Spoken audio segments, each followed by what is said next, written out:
हा सत्संग संत रामपालजी महाराजांचा असून मराठी भाषिक भक्त समाजास सहज समजावे म्हणून हिंदी भाषेतून मराठी भाषेत रूपांतरित करण्यात आलेला आहे.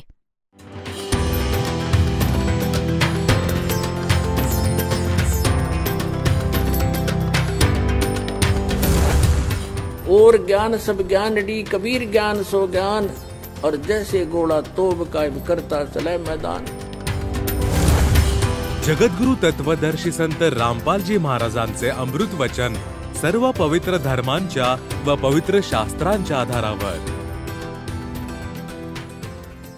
आता पुण्यात्म्यांनो, हे तर सद्ग्रंथातून तुम्हाला दिसलं 3 मंत्रांच्या जपाने सर्व होईल.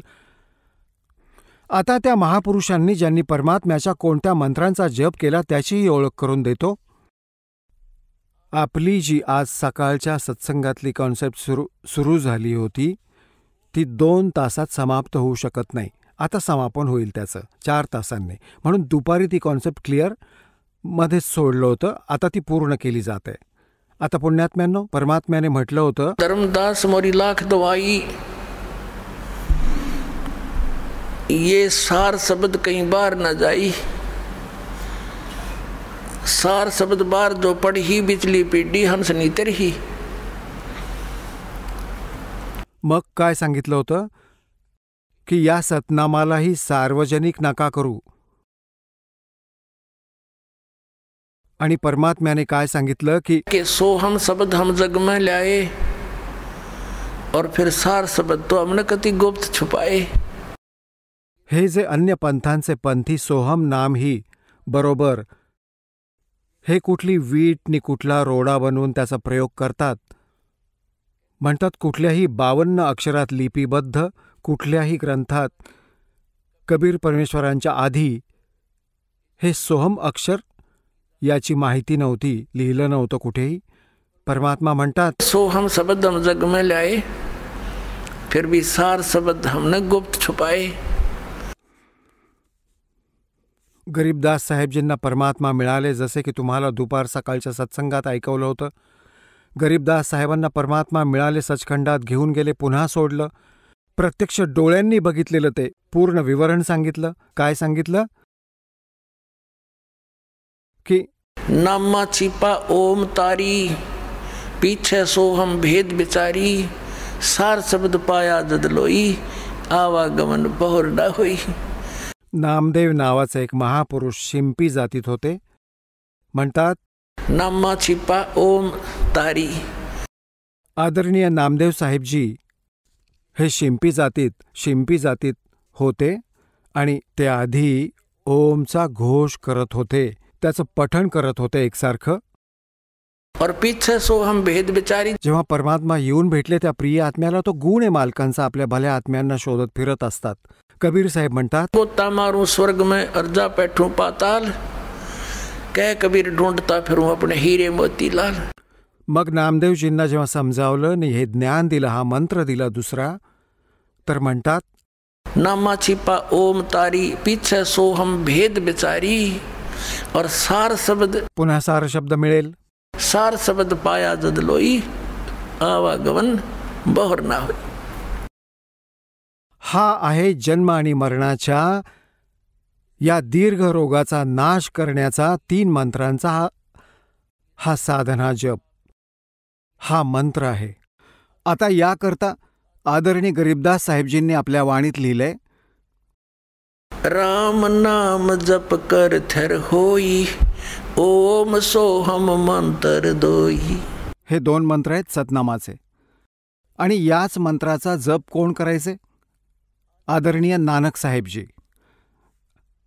आता पुण्यात्म्यांनो, ज्या महापुरुषांचे हे गुण गातात की ते पार झाले आणि ते असं म्हणायचे की गुरुग्रंथ साहेबमध्ये 5 शब्दांचा जय जयकार ऐका.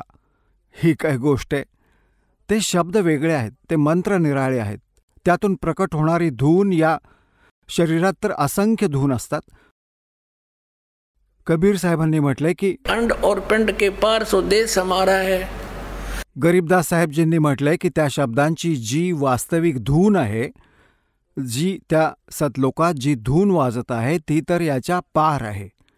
है कोई हैरे परले पार का जो भेद कहे उस जनकार का, उस जनकार का. ही नकली आहे. याच्या आत जे ऐकतो ते सारं काळाने आपल्या दूर मायेच्या द्वारा, दुर्गाद्वारे हे नकली लोक ही नकली धून या शरीराच्या आत प्रकट करून ठेवली आहे. त्याची नक्कल केली असत लोकाची.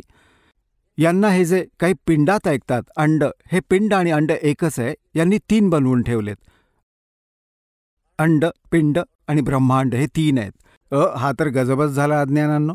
आता तुम्हाला दाखवतो आदरणीय नानक साहेबजींनी काय जप केला. एकदा मर्दाना आणि बाला हे 2 सेवक होते, त्यांच्याबरोबर राहत होते. त्यांनी प्रार्थना केली की हे गुरुदेव, आम्हाला एकदा श्रीलंकेची सहल करू द्या. नानक साहेबजींनी म्हटलं की डोळे बंद करा. डोळे बंद करून उघडले तर समुद्राच्या किनारी उभे होते.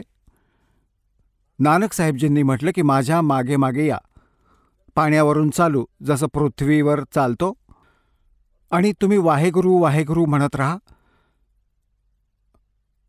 आता ते दोघे वाहेगुरु वाहेगुरु करत करत चालू लागले. नानक साहेबजी त्या 2 अक्षरांच्या मंत्राचं उच्चारण, जप करत, स्मरण करत चालले होते. मर्दानाने विचार केला की गुरुजी तर या 2 अक्षरांचा मंत्र जपत आहेत, मीही हाच मंत्र का करू नये. तर त्यानं 2 अक्षरी मंत्रांचा जप सुरू केला नि लागला बुडायला.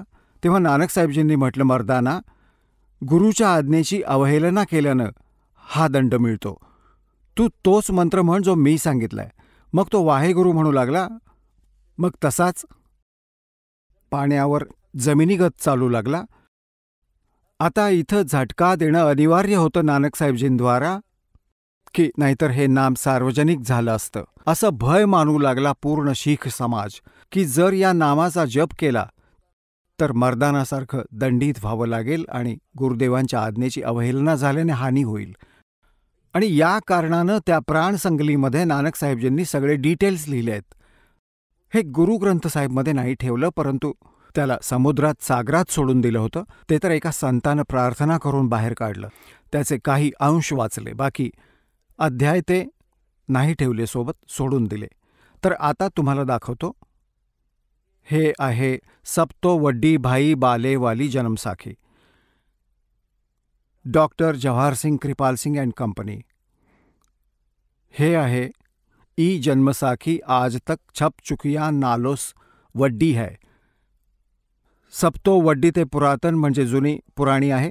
भाई बालेवाली जन्मसाखी श्री गुरु नानक देवजी दी पंजे साहेब दी साखी ते दस्सा बादशाह ते जीवन समेत.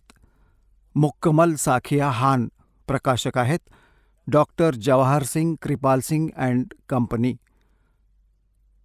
पुस्तकावाले, गल्ली नंबर 8, बाग, रामानंद, अमृतसर. हे इथं छापलंय. आता याचं आपण पाहूया 546 पृष्ठावर. हे आहे 546 पृष्ठ. समुंदर की साखी. बाला संधू उवाच, म्हणजे बाला संधूने उवाच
आता तुमच्यासाठी ही तर पंजाबी वाणी वाचली, कारण की आपण पंजाबी जाणणारे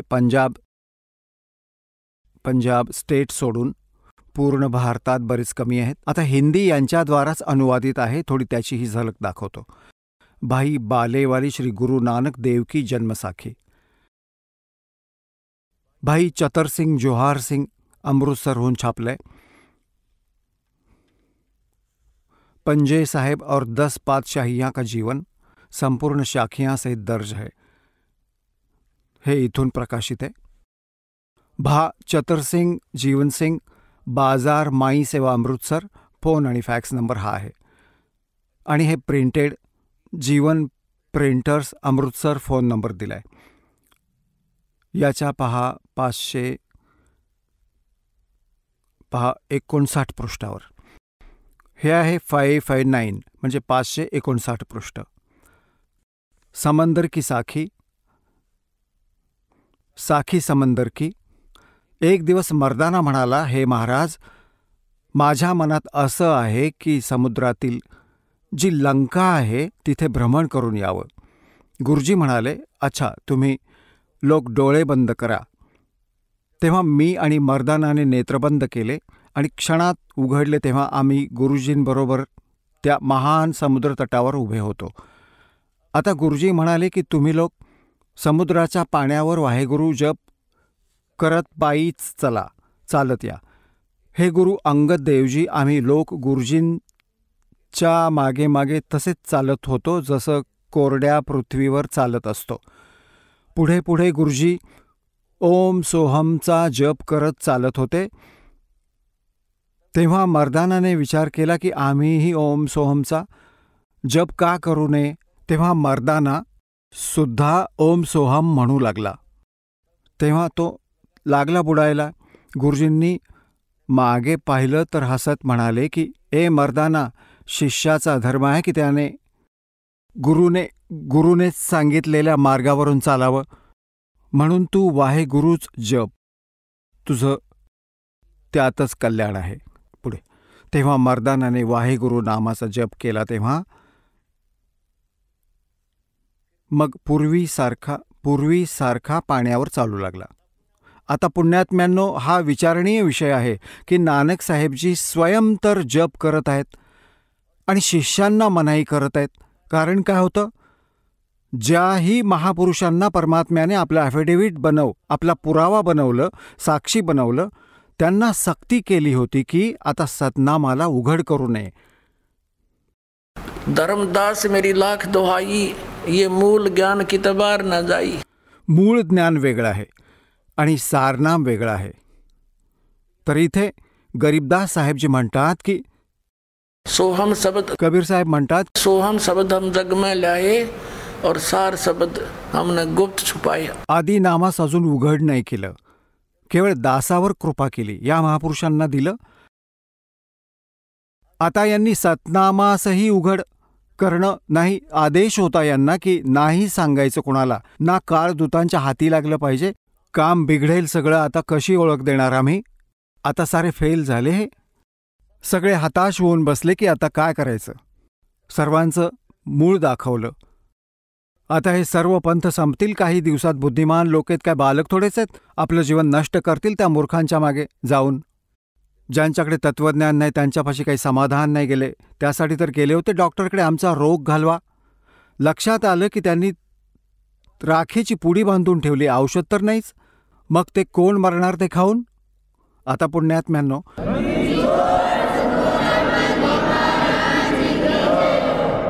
एक थोडंसं प्रमाण आणखी दाखवतो की नानक साहेबजींना परमात्म्याचा आदेश होता की आता हे मुळीच सांगू नका. हे याच जन्मसाखीत आपल्याला प्रमाणित करतो. आता यामध्ये एक साखी सचखंडची चालू आहे. साखी सचखंडची. एकदा नानक साहेबजी यात लिहिले की सचखंडात गेले आणि तिथे निराकार बसलेले होते. आता हे या महापुरुषांना या ज्ञानाला जरा गोलमाल करायचं होतं, नाहीतर यांच्या लक्षात आलं असते की ते कारण राधास्वामी पंथ तर चाललाच गुरुनानक देवजींच्या या अमर ग्रंथावरूनच. ते शिवदयालजी यांची वाणी वाचत असत, पण याला काही समजलंच नाही की कहाणीची ती 5 नामं, नाम नाम धून ऐकत त्यांनी 5 नामे धुनकार धुन आणि मग कबीर साहेबांच्या वाणीतून घेतले. करने नो दीदार महल में प्यारा है. त्यातूनही या अज्ञानीने ही सगळी नकलीच निवडली, जी काही कामाची नाही. त्यात आणखी ओरिजिनल मंत्रही आहेत, ते समजणार नाहीत, ते मूळ ज्ञान आहे मालकांचं. तर तिथेच जेव्हा यांनी नानक साहेबजींची वाणी सखोल समजून घ्या की सतलोकात परमात्मा निराकार नाही आहे, ते तेजोमय लोक आहे, ते स्वप्रकाशित सतलोक आहे आणि परमात्माही सत्स्वप्रकाशित आहे. त्याचे शरीर मनुष्य सदृश्य आहे आणि ते तख्तावर बसले आहेत. निराकार असेल तर तो तख्तावर कसा बसेल हे पहा. ही तीच जन्मसाखी आहे जी आता तुम्ही ज्याच्याविषयी तुम्हाला सर्व तपशील दाखवले होते. ही आता याच्या 275 पृष्ठावर तुम्हाला 275 पृष्ठावर साखी सचखंड की इथे पहा. आगे साखी सचखंड दी चढ़ी ता गुरु नानक जी दूर सचखंड दरबार में जाई पहुंचे. जिथे मोठा प्रकाश आहे आणि प्रकाश रूप तख्तावर सत निरंकार ज्योती स्वरूप बसले आहेत. पाहिलं? आता संतांच्या कोडवर्डला ते कसे समजतील? आता संपूर्ण जगत अवतार, संपूर्ण जगत अवतार हात जोडून उभे आहेत. म्हणून बाबा नानकजींनी ने ऊ जोर कोटान सूरज के समान कोटी सूर्यांप्रमाणे प्रकाश आहे आणि कोटी चंद्रांसारखा शीतल याचा प्रकाश आहे. उस सच्चे प्रकाश विखे प्रवेश कित्ता. म्हणजे त्या सतलोकात तर प्रकाशच आहे खूप. त्या ज्योतरूप भगवानाची स्तुती केली, म्हणजे प्रार्थना केली, स्तुती केली. म्हणून पुढे त्या सत्स्वरूप निरंकार विष्णू जी विराजमान आहेत. त्या तख्तावर ते म्हणतात विष्णूजी विराजमान आहेत. बाल्हारला काय माहीत हा कोण होता? अच्छा, सर्व समर्थ, सर्व शक्तिमान भगवंत जी की हा आओ नानक भक्त, तू सतत माझ्यातच सामावलेला आहेस, म्हणून आणखी माझ्याहून आणि माझ्यात तुझ्या आणि माझ्यात काही भेद नाही. पण ज्या कारणे संसारात सतनाम उपदेशाच्या जपासाठी गेले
आपण मधल्या पिढीचे आहात पुण्यात्म्यांनो.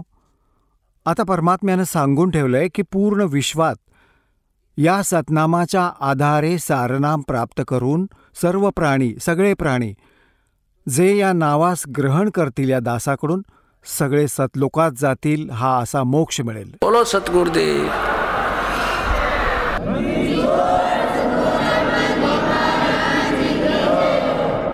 आता पुण्यात्म्यांनो, हा सकाळी चाललेला प्रसंग आता कुठे 4 तासात 5 तासात सेट झाला आहे. कारण ही काही रामायणाची कथा नव्हे की सर्वांना माहिती आहे. कशी तरी तासभर ऐकली आणि चाला आता ढोल ताशे बडवत आहे. तर तत्वज्ञान आहे. PhD करवून घ्यायची आहे आपल्याला याची.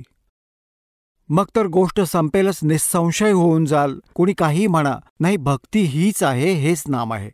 मग मोक्ष मिळून गेला तर मग झालंच सगळं. मालकांचा आदेश या नामाचा जप करणारे सगळे पार होतील. बोलो सद्गुरुदेव.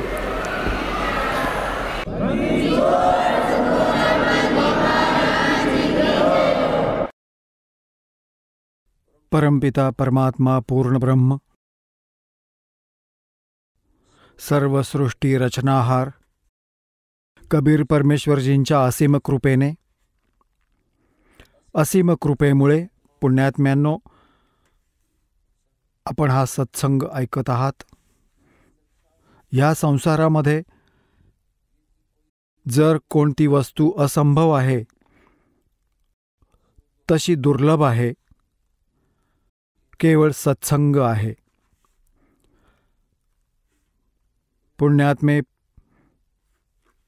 परमेश्वराच्या शोधात युगांपासून लागलेले आहेत आणि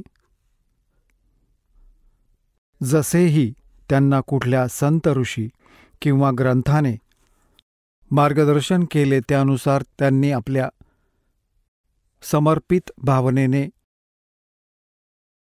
त्यात जोडले जातात. आणि जो कोणी साधक साधना करत असेल त्या आपल्या साधनेला उत्तम मानूनच करत असतो आणि त्याचा परिणाम म्हणून आपण बघतो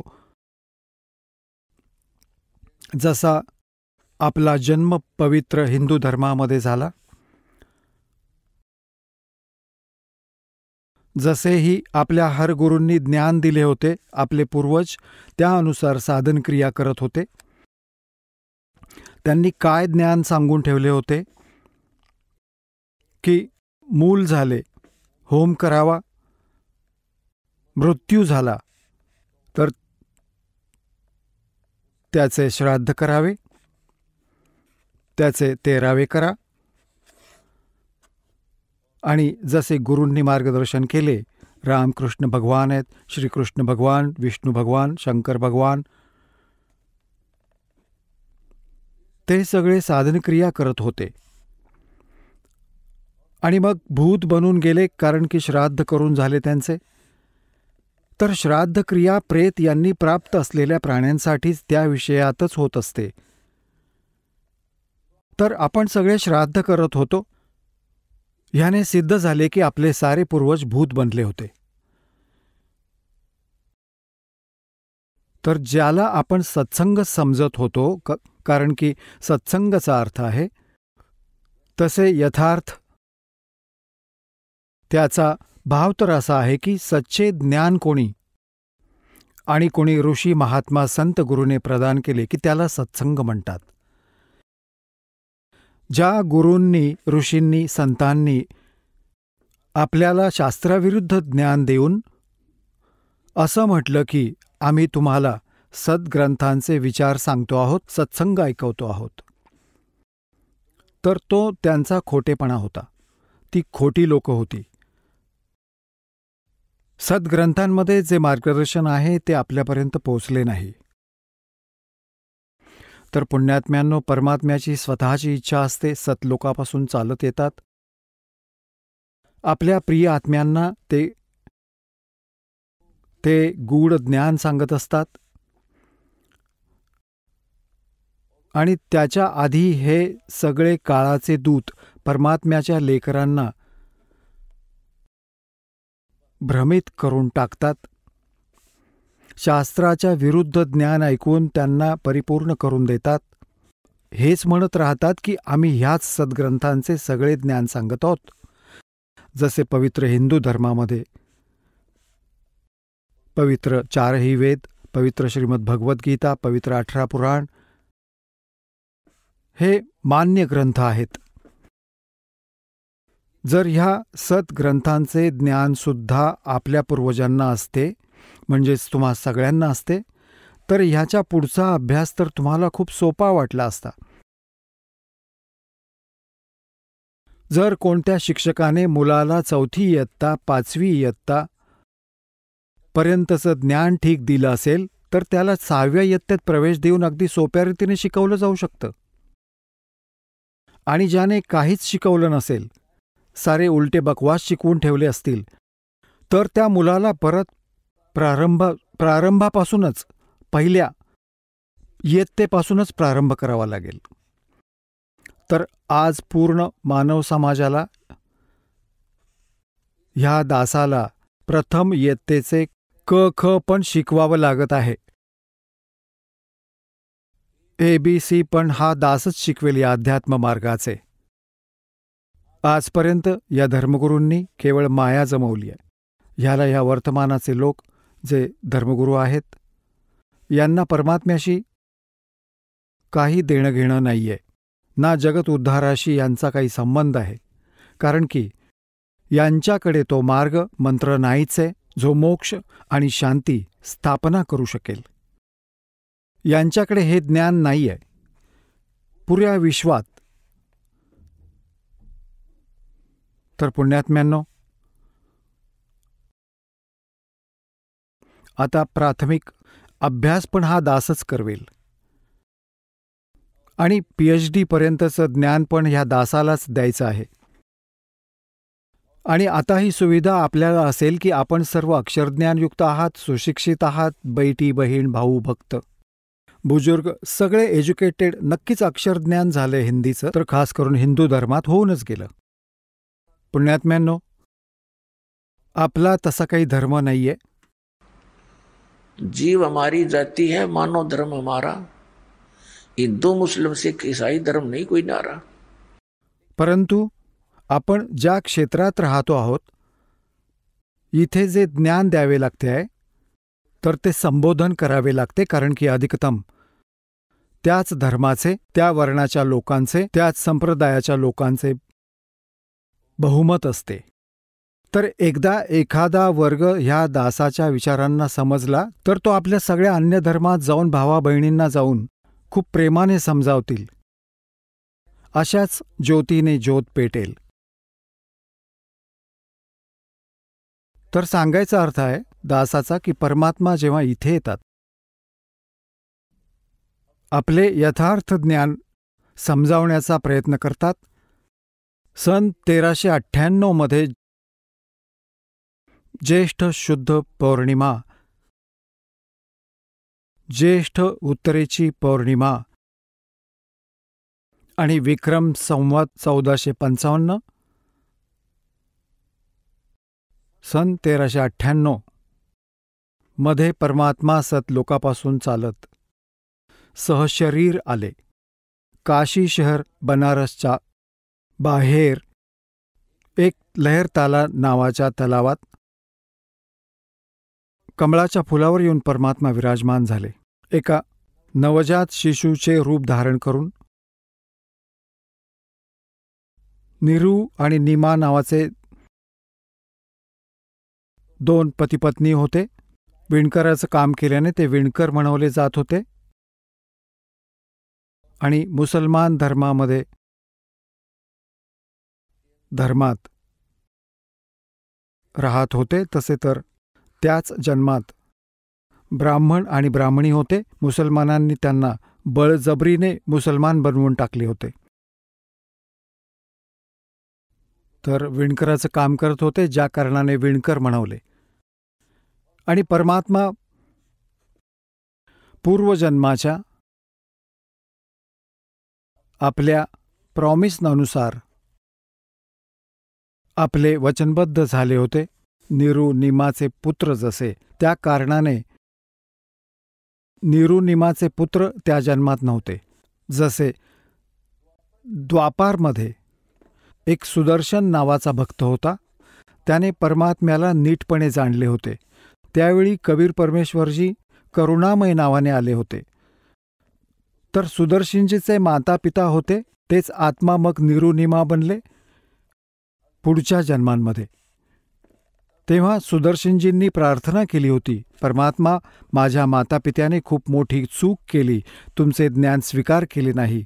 आता ते ना जाणे कुठकुठल्या योनींमध्ये कष्ट झेलतील. परमात्मा, तुम्ही दया करा. कुठल्या जन्मात आपल्या लेकरांना शरण घ्या. परमात्मा, आपल्या वायद्यानुसार, प्रॉमिस अनुसार त्यांना भेटले होते. निरुनिमा अर्थात हे विणकर दंपत्य स्नान करण्यासाठी त्या सरोवरात पोहोचले. सकाळी ब्राह्ममुहूर्तावर तिथे बाळाला बघून घरी घेऊन गेले. आता संक्षिप्त ऐकवतो, ज्यादा विषय वेगळा आहे आज आपला. आणि तिथे विणकराच्या घरी प्रवेशाची लीला झाल्या कारणाने ते परमात्मा विणकर म्हणवले गेले, विणकराचे कार्य करू लागले. तर पुण्यात्म्यांनो, ते परमात्माच येऊन आपल्याला यथार्थ ज्ञान देत असतात. तर ह्या परमेश्वराने अशासाठी तिथे त्यावेळी त्या विणकराच्या घरी येणे अनिवार्य समजले, कारण की ते तर परमात्मा आहेत. आपण जीवबुद्धी आहोत. आपल्या बुद्धीनुसार आम्ही विवेचन करत आहोत.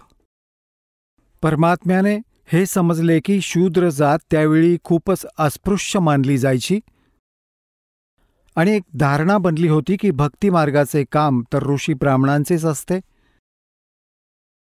आणि हेच पार होऊ शकतात, हेच भक्ती करू शकतात. दुसरी धारणा अशी होती की ह्या ब्राह्मण गुरूंचे शिष्य अधिकतर शेठ लोक होत असत. ते दानधर्म खूप करायचे, वैश्य कुळांचे, आणि बाकी अन्यसुद्धा सवर्ण जातीसुद्धा त्यांचे शिष्य होत असत. आणि शूद्राला भक्तीचा अधिकारच नाही मानले जात असे. त्यांना मंदिरात जिथेही पूजास्थळ असायचे तिथे जाणे अलाउड नसायचे. तर परमात्म्याने ह्या साऱ्या बेड्या हटवण्यासाठी ज्याने जखडून ठेवला होता समाज, जाती धर्मामध्ये त्या सर्व बंधनांना तोडण्यासाठी, समाप्त करण्यासाठी परमात्मा आले होते. आता त्यांनी येऊन आपल्याला काय ज्ञान दिलं? राम नाम रटते रहो, राम नाम रटते रहो, जब तक घट में प्राण, कब हो तो दीन दयाल के, हे भनक पड़ेगी कान।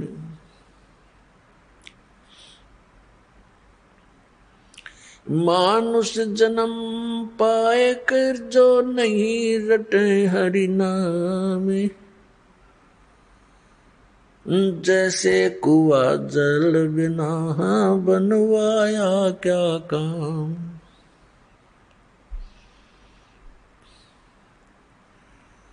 कबीर हरि की भक्ति करो, तज विसियां रस चोज, बार बार ना पाओगे ये मनुष्य जन्म की मौज। मानुष जन्म दुर्लभ है ये मिलन बारंबार, जैसे तरवर से पत्ता टूट गिरे वो बहोर न लगता डार। साथी हमारे चले गए हम भी चालन हारे, कोई कागज में बाकी रही ताते लगी है वारो।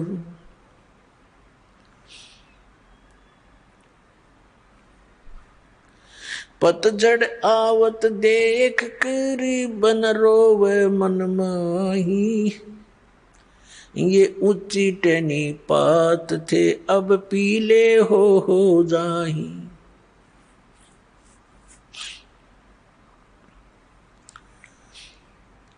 पात झड़नता यूं कहे सुन भई तरवर राय, अब के बिछुड़े नहीं मिले न जाने कहाँ गिरांगे जाए। तरवर कहता पात से सुनो पात एक बात, यहाँ की याहे रीति है एक आवे एक जात। आता परमात्म्याने किती मार्मिक प्रकाराने हा भोळा आत्मा जो काळाची भांग पिऊन पडलाय, किती मार्मिक ढंगाने समजावलाय। एका पानाचे, एका वृक्षाचे आणि वनाचे उदाहरण दिलं आहे। काय सांगत आहेत की मनुष्य जन्म दुर्लभ आहे, हा मिळत नाही नेहमी नेहमी। आणि जसा झाडावरून पान तुटून पडले ते परत फांदीला लागत नाही, त्याच स्थितीत ॲज इट इज पुन्हा त्या शाखेला, डहाळीला, त्या फांदीला ते परत स्थापित नाही होऊ शकत। ठीक अशा प्रकाराने परमात्मा आपल्याला समजावण्याचा प्रयत्न करतात की आपण ज्या संसाराला, ज्या परिवाराला, संपत्तीला, शरीराला आपलं मानून इथे बिलकुल स्थायी होऊन बसला आहात,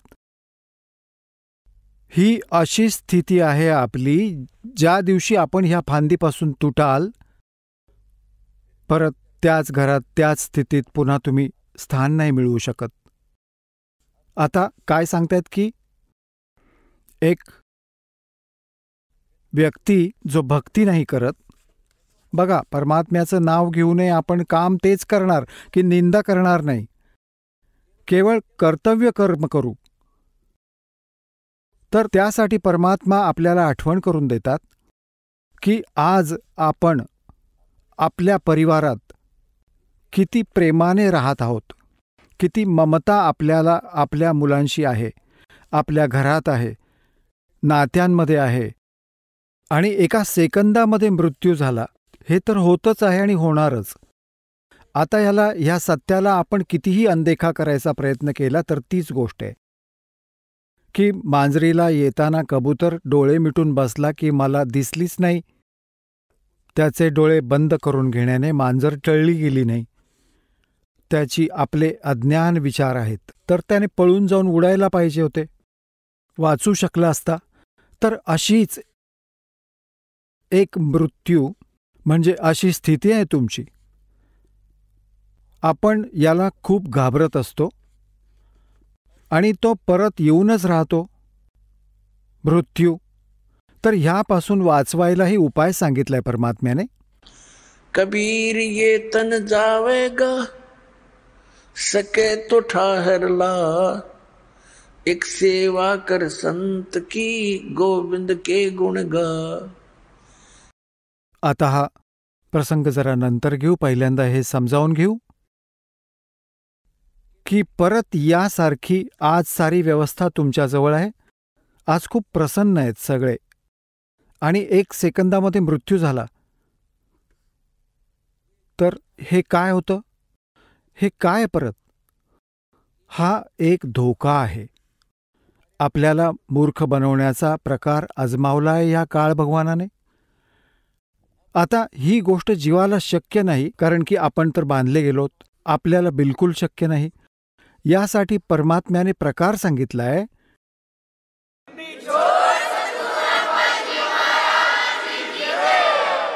चला आता आपण त्या श्रद्धाळूंचे अनुभव जाणून घेऊया ज्यांनी जगद्गुरु तत्वदर्शी संत रामपालजी महाराज यांच्याकडून दीक्षा प्राप्त केलेली आहे, तसेच त्यांच्याद्वारे सांगितलेल्या भक्ती मार्गावर चालत आहेत।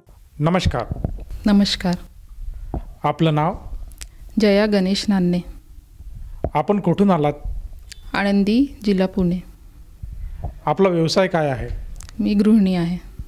संत रामपालजी महाराजांची गुरुदीक्षा आपण कधी घेतली? नोव्हेंबर 2012ला मी संत रामपालजी महाराजांची गुरुदीक्षा घेतली. त्या अगोदर आपण कुठल्या भक्तीत होतात? त्या अगोदर आम्ही जे मथुराचे जय गुरुदेव पंथचे जे प्रवर्तक तुलसीदासजी महाराज आहे त्यांची गुरुदीक्षा घेतलेली होती आम्ही. आणि म्हणजे कमीत कमी 10-15 वर्ष ती भक्ती केली आणि त्याच्यानंतर मग संत रामपालजी महाराजांची ती गुरुदीक्षा घेतली. जसं तुम्ही सांगत आहात की आपण जय गुरुदेव पंथामध्ये भक्ती साधना करत होतात आणि अक्षरशः आपण 15 वर्षापासून ती भक्ती साधना करत होतात, तर आपण संत रामपालजी महाराजांच्या मार्गाकडे का वळालात? हे असं झालं की आमचं जे म्हणजे जय गुरुदेव पंथमध्ये खूप मोठं सत्संगी लोकांचं ग्रुप होतं. मग त्यातून थोडे जे सत्संगी होते ते जय गुरुदेव पंथमधले त्यांना कोणीतरी सांगितलं की जे आपण भक्ती करत आहोत ते बरोबर नाही आहे आणि त्यातून पण पुढं काहीतरी आहे जे आपण जे करतो इथं, जे आपल्याला 5 मंत्र दिले, निरंजन, ओम, रारंग, सोहम, सतनाम वगैरे, हे सगळे कालचे आहे आणि आपण जे भक्ती करतो ते व्यवस्थित नाही आहे आणि आपली सगळी पूर्ण हे चुकीची भक्ती आहे. तर माझे मम्मी पप्पांना सांगितलं त्यांनी आणि माझे मम्मी पप्पा मग हरियाणाला संत रामपालजी महाराजांची आश्रममध्ये गेले आणि त्यांनी सगळं ते व्यवस्थित ज्ञान सगळं जे ऐकलं त्यांना सगळं व्यवस्थित वाटलं आणि त्यांनी गुरुदीक्षा घेतली आणि नंतर आम्हाला सांगितलं. पण असं झालं की तेव्हा मला प्रेग्नेन्सी कन्सीव्ह झाली होती, तर मला प्रवास करणं डॉक्टरनी म्हणजे नाही म्हटलं होतं की कुठं प्रवास करू शकत नाही. मला खूप जास्त त्रास होतं म्हणून माझे मम्मी पप्पा माझ्याकडे आले होते आणि त्यांनी आम्हाला सांगितलं की असं असं आहे आणि आपण जे करत आहोत ते व्यवस्थित नाही आहे आणि त्याचं पुढं पण कुठं काहीतरी आहे आणि ती पूर्ण व्यवस्थित जी आहे ते मार्ग आपल्याला आता मिळालेला आहे आणि ही भक्ती करून आपल्याला मोक्ष मिळू शकते. मग तू काय करणार आहे, तुला घ्यायची? तर मी म्हटलं मी तर घेणार म्हणलं, पण आता मी कसं जाणार म्हणलं, प्रवास तर करू शकत नाही आणि मला त्रास इतकं होतं की मी काही पण खाल्लं तर मला वॉमिटिंग व्हायची आणि मी काही पण मला पचत नव्हतं. तर माझी मी म्हटली की ठीक आहे, मी एक काम करते, मी आश्रममध्ये संत रामपालजी महाराजांना प्रार्थना लावते आणि त्यांना म्हणते की हिला मी प्रसाद वगैरे देऊ शकते का. मग माझी मम्मीनी प्रार्थना लावली आणि गुरुजीने संत रामपालजी महाराजांनी म्हटलं की जर का ती गुरुदीक्षा घेत असेल, तिची इच्छा असेल तर तुम्ही तिला प्रसाद द्या, नाहीतर तिला देऊ नका. मग मला म्हटलं की तू घेशील का? तर मी म्हटलं हां मी घेणार आहे. तर मला नामदीक्षा घेण्याच्या आधीच मला प्रसाद दिला आणि मी प्रसाद खाऊन मला पूर्णपणे आराम भेटलं आणि माझं जायचं आधी माझे हस्बंड गेले आणि त्यांनी नामदीक्षा घेतली आणि मग नंतर मला पूर्ण आराम भेटला आणि मी काही पण खाल्लं तर मला पचत होतं आणि नॉर्मल माझी डिलिव्हरी झाली, मुलगा झाला आणि त्याचं नाव पण संत रामपालजी महाराजांनीच ठेवलं आणि त्याला मी 4 महिन्याचं झालं तेव्हा मी पहिल्यांदा गेली आणि मी 2012मध्ये नामदीक्षा घेतली. तर जेव्हा आपण नामदीक्षा घेतली त्यानंतर आपल्याला आपल्या आयुष्यामध्ये काय काय चेंजेस किंवा काय काय अनुभव आलेत?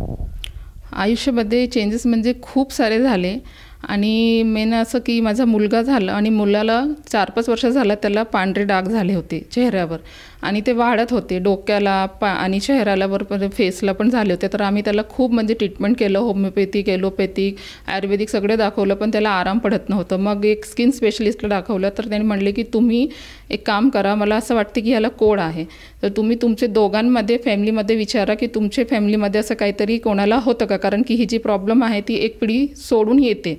तर आम्ही घाबरलो आणि म्हणलं की असं होऊ शकते का, तर आम्ही पण घाबरलो. मग आम्ही दोघांनी विचारलं आमच्या घरात, मग आमच्या घरात सगळ्यांनी म्हटलं की असं काहीच नाही आहे, आपल्या घरी कोणाला असं त्रास नव्हतं.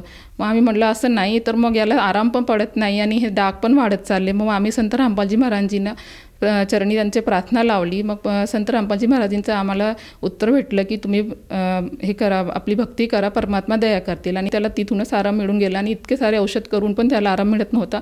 आता पूर्णपणे तो बरा आहे आणि तसले डाग त्याला परत झालेले नाही आणि तो एकदम छान आहे. आता 11 वर्ष झाला तरी त्याला तसा त्रास नाही आहे. आणि दुसरं असं झालं की माझे जे मिस्टर आहे त्यांना म्हणजे एक असं आतमध्ये जळजळ होत होतं. तर आम्हाला असं वाटलं की ॲसिडिटीचा त्रास असेल किंवा काहीतरी असेल, तर ते खूप दिवस झाले म्हणत होते की मला त्रास होते, असं काहीतरी ॲसिडिटीसारखं वाटते. तर मी म्हटलं तुम्ही डॉक्टरला चेकअप करून घ्या, दाखवा. तर डॉक्टर म्हणले की तुम्ही ॲसिडिटीचं तुम्हाला देते मी औषध, आराम पडलं तर ठीक, नाही तर बघू. मग त्यांनी पण आराम पडलं नाही तर डॉक्टरनी म्हणलं की तुम्ही एक काम करा, सोनोग्राफी करा. मग सोनोग्राफी जेव्हा केली तर त्यांना काय झालं की आपले जे दोन्ही लंग्स असतात त्याच्या मधात त्यांना आतडीमध्ये छिद्र सांगितलं, होल. मग ते दाखवलं तर आम्हाला मग डॉक्टरनी म्हणलं तुम्हाला मी जे सांगते तुम्ही शांतपणे ना ऐका, घाबरू नका, कारण की हे जे तुम्हाला जे प्रॉब्लेम आहे याला मसल्स हार्निया म्हणतात.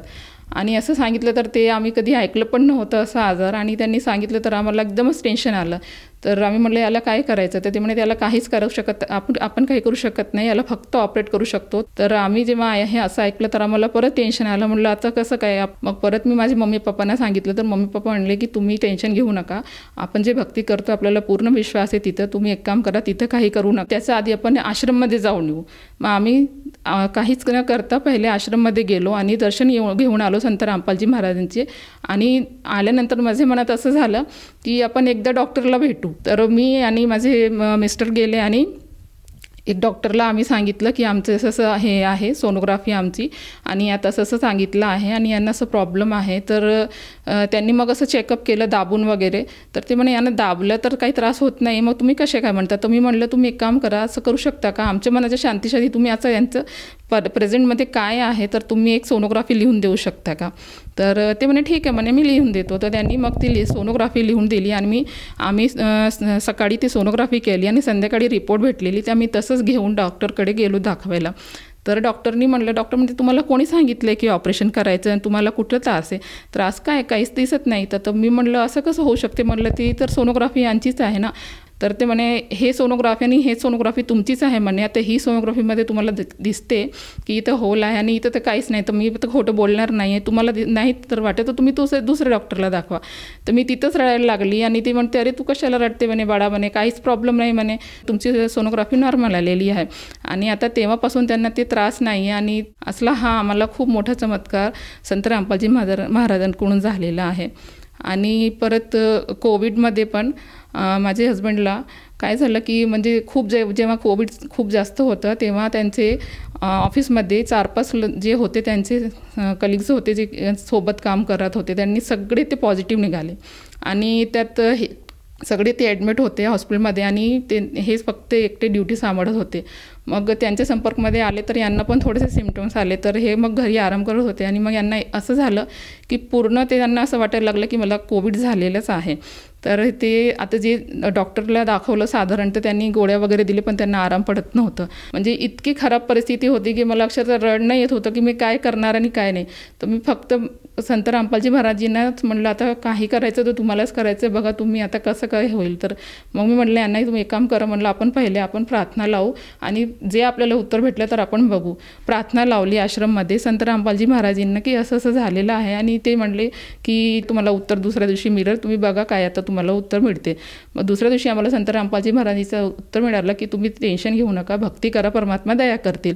मग मला खूप विश्वास आला. मी त्यांना म्हणलं तुम्ही एक काम करा, ते गोळी खाऊ नका, तुम्ही साधारण आपल्या घरची जी गोळी आहे ती घ्या, पण तुम्ही संत रामपालजी महाराजीचं फोटो समोर तुम्ही उभे व्हा आणि नमस्कार करा आणि मनातून प्रार्थना करा की मला हे गोळीचं पुढं मी एकही गोळी खाणार नाही, मला इथूनच आराम मिळाला पाहिजे, तुम्ही आशीर्वाद दिले, आता मी दुसरं काहीच घेणार नाही.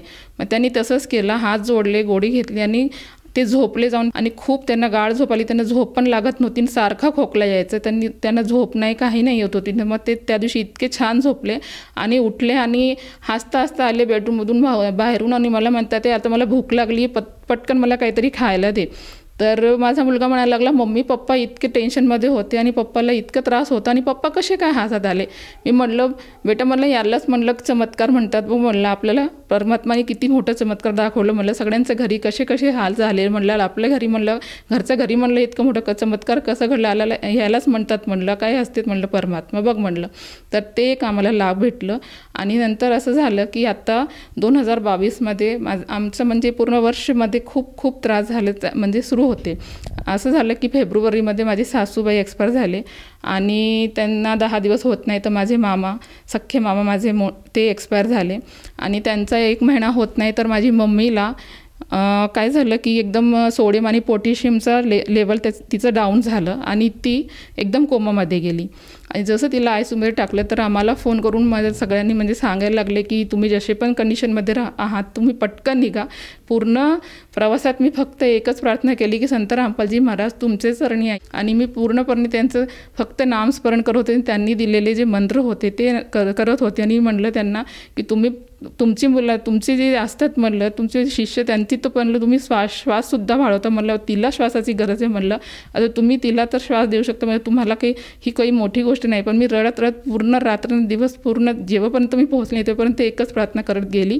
जेव्हा मी गेली आणि माझी मम्मीची जी कंडिशन बघितली मी, तिला पूर्ण नाकातून नळ्या आणि तोंडातून पाईप आणि पूर्ण चेस्टला वगैरे पूर्ण मशीन व्हेंटिलेटरवर ठेवलेलं होतं आणि हातपायाला पूर्ण सलाईन लावलेले.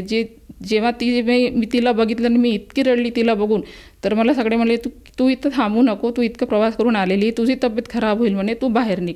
मग मला 5 मिनटं फक्त थांबवलं तिथं आणि मला बाहेर काढलं तिथून. पण मी घरात आली तरी मला ते तिचं डोळ्यातच दिसत होतं चेहरा की किती त्रास असेल तिला आणि ती किती त्रासमध्ये असेल, कसं काय इतकी कंडिशन कशी काय खराब झाली तिची. मग दुसऱ्या दिवशी असं झालं की मला सकाळी माझ्या आत्यानेच फोन केलं की तू गेली, काय झालं, डॉक्टर काय म्हणतात. तर ती म्हणायला लागली तुम्ही काहीतरी करा, बघा कुठं मंदिरात जावा किंवा तिचं नावाने काहीतरी करा, तुमचं काय असेल तरी ते बघा, कारण की आता 1-2 दिवसानंतर गुढीपाडवा आहे, अमावस्या आहे, ते आता काय माहीत काय होते, काहीतरी असं होऊ नये असं तसं ते बोलायला लागले, कारण की त्यांनी गुरुदीक्षा घेतलेली नाही आहे.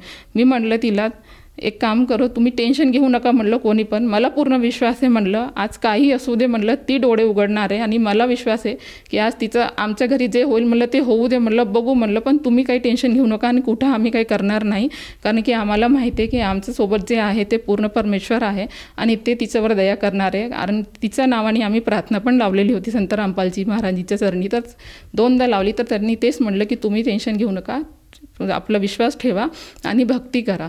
तिला म्हणजे 30 तारखेला ॲडमिट केलं, 31ला आम्ही पोहोचलो आणि 1 तारखेची ती गोष्ट मग मी जशी मला फोन केला आत्यानी आणि मी गेली आणि मी जाता वेळेस संत रामपालजी महाराजांचा फोटोच्या समोर दंडवत केला आणि म्हणलं पूर्ण विश्वास आमचा तुमच्यावर आहे, तुम्ही प्रत्येक संकटातून आम्हाला बाहेर काढलेलं, तर आज पण तुम्हीच काढणार म्हणलं. असं म्हणून मी आणि प्रार्थना करून गेली आणि तिचं जवळ जाऊन मी 10-11 वाजतापासून मी बसली आणि तिला जाऊन मी कानाजवळ म्हणत होती, मम्मी चल डोळे उघड म्हणलं, आता तुला संत रामपालजी महाराजांनी आशीर्वाद दिले, तुला काहीच होणार नाही आहे, तू डोळे उघड, आम्ही आलो आहे बघ. मग असं करता करता 4:19 तिने डोळे उघडले आणि तिचं जवळ आम्ही दुपारची आरती लावलेली होती आणि तिने डोळे उघडले. मग जशी तिने डोळे उघडले माझी वहिनी, मी, माझे मिस्टर सगळे आम्ही होतो, सगळे आम्ही रडायला लागलो तिला बघून की 3 दिवसानंतर 4 दिवसानंतर तिला आता सूज आल्या आणि ती बघायला लागली आणि ती पण तिचं डोळ्यातून पाणी निघत होतं आणि आम्ही रडायला लागले. बघा मी म्हणलं होतं तुम्हाला की आज आपल्याकडे चमत्कार होणार आहे आणि संत रामपालजी महाराजांनी आशीर्वाद दिले तर त्यांचा आशीर्वाद खाली जाऊ शकत नाही म्हणलं. तिला आशीर्वाद दिले, तिने डोळे उघडले. मी म्हणलं पप्पा, मी म्हणलं होतं ना तुम्हाला म्हणलं, तर पप्पा पण हां रडायला लागले. म्हणते हां ठीक आहे म्हणले की खरंच म्हणलं तू आणि हां झाले म्हणे बघ आता, हां तुला वाटत होता ना की चमत्कार होईल, खरंच चमत्कार झाले म्हणे आणि पूर्णपणे कव्हर झाली आणि आज एकदम ओके, सगळ्यांनी पूर्ण काम करते आणि एकदम छान आहे तिची तब्येत. हे खूप मोठा चमत्कार झाला आणि जे म्हणत होते आम्हाला की तुम्ही म्हणजे असं होऊ शकत नाही, असं तसं होऊ शकत नाही, पण ते असं म्हणजे सगळ्यांचे बोलणे बंद झाले आणि सगळ्यांना विश्वास बसला की तेच म्हणतात जर तुम्ही संत रामपालजी महाराजांच्या चरणी नसते तर हे आज वाचली नसती, कारण की हे इतकं मोठं चमत्कार सगळ्यांनी बघितले डोळ्यासमोर, ते अशक्यच नव्हतं. जर का इकडं म्हणजे यांच्या शरणी नसते तर ते आज आमच्या हातात नसती. ही इतकी मोठी खूप मोठा चमत्कार आहे.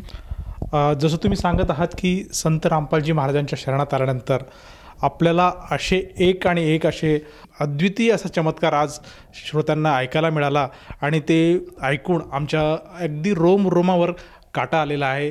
तर खरंच संत रामपालजी महाराज धन्य आहेत आणि त्यांचे जे भगत आहेत, जी भक्ती करतायत ते सुद्धा धन्य आहेत.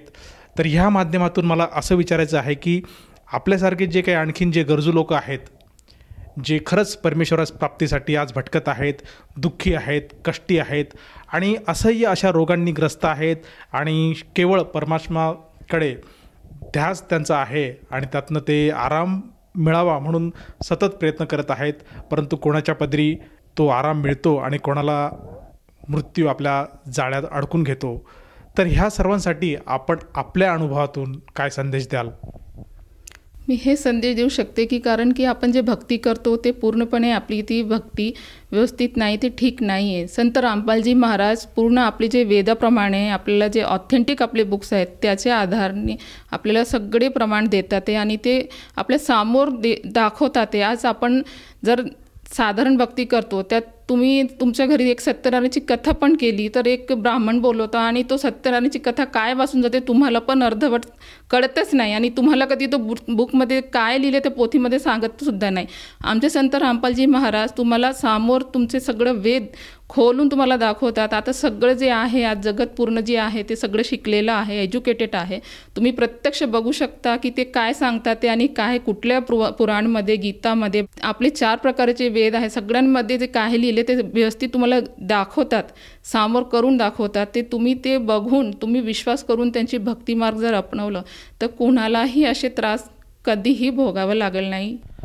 जसं आज तुम्ही सांगत आहात की संत रामपालजी महाराजांकडनं जी गुरुदीक्षा घेतल्यानंतर असं अशक्य असं काहीच नाही आणि जो भक्ती करतो आहे, जो साधक आहे, जर तो मर्यादेत राहून संत रामपालजी महाराजांची भक्ती करत असेल तर त्याला या अनुभवातून फक्त एवढंच कळतं की त्याला बऱ्याचशा प्रमाणात समाधान मिळतं आणि त्याला कुठल्याही प्रकारचं जो काही त्याचं संकट आहे, जे काही कष्ट आहे त्यातनं अवश्य त्याच्यातून त्याला मार्ग मिळतो आणि समाधान मिळतो.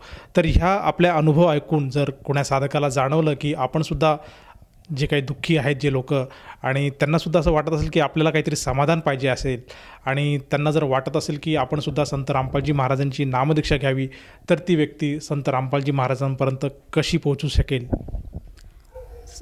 जेव्हा हे इंटरव्ह्यू तुम्ही बघणार तेव्हा स्क्रीनवर एक खाली पट्टी जाते, तिथं सगळे नंबर दिलेले आहे. तुम्ही तिथं फोन करून तुमचे जवळचे जे पण नामदान केंद्र असतील तिथं फोन लावून तुम्ही गुरुदीक्षा घेऊ शकता आणि हे भक्तिमार्ग तुम्ही अपनवू शकता. आणि तुमचे जे पण हे असतील तुमचे संकट असतील, तुम्हाला जे पण तुम्हाला वाटत असेल की कुठेही जाऊन तुम्हाला काहीही आराम पडत नाही, तुम्ही एकदा जरूर मी म्हणते तुम्हाला हात जोडून की एकदा जरूर तुम्ही या आणि बघा आणि ज्ञान समजून घ्या आणि भक्तिमार्ग अपनवून बघा. तर इथं तुम्हाला लाभ भेटणार म्हणजे 100% मी सांगते की ही गॅरंटीच आहे की तुम्हाला इथं पूर्णपणे तुम्हाला लाभ मिळू शकते. ते कुठलाही असो, आर्थिक असो, मानसिक असो, शारीरिक असो, तर ते तुम्हाला आरामशीर मिळू शकते. मला असं विचारायचं आहे की जर साधकाला हा लाभ मिळवायचा असेल आणि त्याला जर संत रामपालजी महाराजांची नामदीक्षा घ्यायची असेल तर त्याला त्या गोष्टीसाठी किती पैसे मोजावे लागतात? 1 रुपयाही नाही, फ्री ऑफ कॉस्ट संत रामपालजी महाराजांकडून गुरुदीक्षा दिली जाते आणि त्याला काहीही पैसे मोजावे लागत नाही. प्लस तिथून आपल्याला जेव्हा आपण नामदीक्षा घेतो तेव्हा आपल्याला संत रामपालजी महाराजीचा कबीर परमेश्वरांचा एक फोटो दिला जातो, एक पुस्तक आरतीची असते भक्तिबोध म्हणून ती दिली जाते आणि एक चरणामृत म्हणून छोटीशी एक बॉटल असते ती दिली जाते, प्रसाद दिला जातो. इतके सगळे साहित्य फ्री ऑफ कॉस्ट दिलं जाते आणि त्याला 1ही रुपया न घेता ते पण आणि फ्री ऑफ कॉस्ट ही जी पण हे असते सगळी प्रोसेस असते त्याला काहीही पैसे द्यावे लागत नाही. धन्यवाद. सत्साहेब.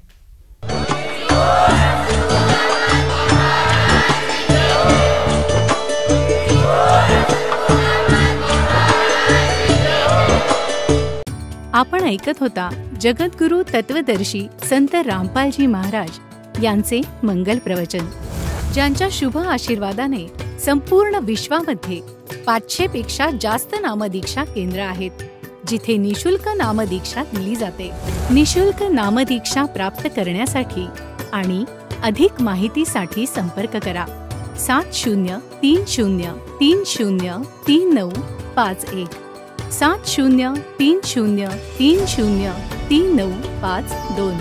अद्वितीय आध्यात्मिक ज्ञान वाचण्यासाठी, पाहण्यासाठी आणि ऐकण्यासाठी संत रामपालजी महाराज ॲप अवश्य डाउनलोड करा किंवा आमची वेबसाईट www.jagadgururampalji.org वर विजिट करा. आम्हाला सोशल मीडियावर फॉलो करा. सर्व पवित्र धर्मांच्या पवित्र शास्त्रांवर आधारित प्रमाणित अनमोल पुस्तक ज्ञानगंगा किंवा जगण्याचा मार्ग यापैकी कोणतेही एक पुस्तक निशुल्क मागवण्यासाठी आपण आम्हाला आपले पूर्ण नाव, पूर्ण पत्ता, पिनकोड आणि फोन नंबरसह लिहून 7030303951 किंवा 7030303952 या नंबरवर SMS करू शकता किंवा 7030303950 या नंबरवर व्हॉट्सअप देखील करू शकता.